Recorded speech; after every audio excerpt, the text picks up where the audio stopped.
നാളെ ചേരാനിരുന്ന അമ്മ യോഗം മാറ്റിവെച്ചു. മോഹൻലാലിന് അസൗകര്യമെന്ന വിശദീകരണം. എസ് രാഗിൻ വിവരങ്ങളുമായി ചേരുകയാണ്. രാഗിൻ, നാളെ യോഗം ചേരും, അതിനുശേഷം മോഹൻലാൽ മാധ്യമങ്ങളെ കാണും തുടങ്ങിയ കാര്യങ്ങളാണ് നേരത്തെ ഉണ്ടായിരുന്ന അറിയിപ്പ്. എന്തുകൊണ്ടാണ് ഈ യോഗം മാറ്റിവെച്ചത് എന്നുള്ളതാണ് അറിയാൻ കഴിയുന്നത്. മാധു, അമ്മയുടെ എക്സിക്യൂട്ടീവ് യോഗം നാളെയാണ് നിശ്ചയിച്ചിരുന്നത്. ഈ കാര്യങ്ങൾ, ആരോപണങ്ങൾ ഉൾപ്പെടെയുള്ള കാര്യങ്ങൾ ചർച്ച ചെയ്യാനും അതോടൊപ്പം തന്നെ സെക്രട്ടറിയെ നിശ്ചയിക്കാനും ഒക്കെയായിരുന്നു യോഗം. പക്ഷേ ഈ യോഗം ഇപ്പോൾ മാറ്റിവെച്ചിരിക്കുകയാണ്. അതിലിപ്പോൾ വ്യക്തമാകുന്നത്, ഒന്ന്, മോഹൻലാൽ ചെന്നൈയിലാണുള്ളത്. മോഹൻലാലിന് നേരിട്ട് ഈ യോഗത്തിൽ പങ്കെടുക്കാൻ കഴിയില്ല, അതുകൊണ്ട് മാറ്റിവെക്കുന്നു എന്നാണ് പറയുന്നത്. പക്ഷേ അതോടൊപ്പം തന്നെ ഈ പ്രധാനപ്പെട്ട കൂടുതൽ പേർക്കെതിരെ ആരോപണങ്ങൾ ഉയർന്നിരിക്കുന്ന ഒരു പശ്ചാത്തലമുണ്ട്. അതും കൂടി കൊണ്ടാണ് ഈ യോഗം മാറ്റിവെച്ചതെന്നാണ് വ്യക്തമാകുന്നത്. പ്രത്യേകിച്ചും ഇപ്പോൾ ജോയിന്റ് സെക്രട്ടറി ആയിട്ടുള്ള ബാബുരാജിനെതിരെ അടക്കം ഗുരുതര ആരോപണങ്ങൾ വന്നിരിക്കുന്നു. അങ്ങനെ ഒന്ന്, ഈ ഹേമ കമ്മിറ്റി റിപ്പോർട്ട് പുറത്തു വന്നതിന് ശേഷം സംഘടന പ്രതിരോധത്തിലായിരുന്നു. അതിന് പിന്നാലെ ജനറൽ സെക്രട്ടറിക്കെതിരെ തന്നെ ആരോപണങ്ങൾ വന്നു.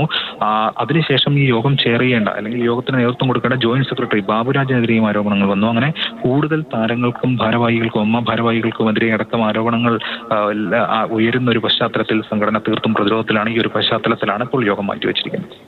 ശരി, രാഗിനാണ് വിവരങ്ങൾ നൽകിയത്. അമ്മയുടെ എക്സിക്യൂട്ടീവ് യോഗം മാറ്റിവെച്ചിരിക്കുന്നത്.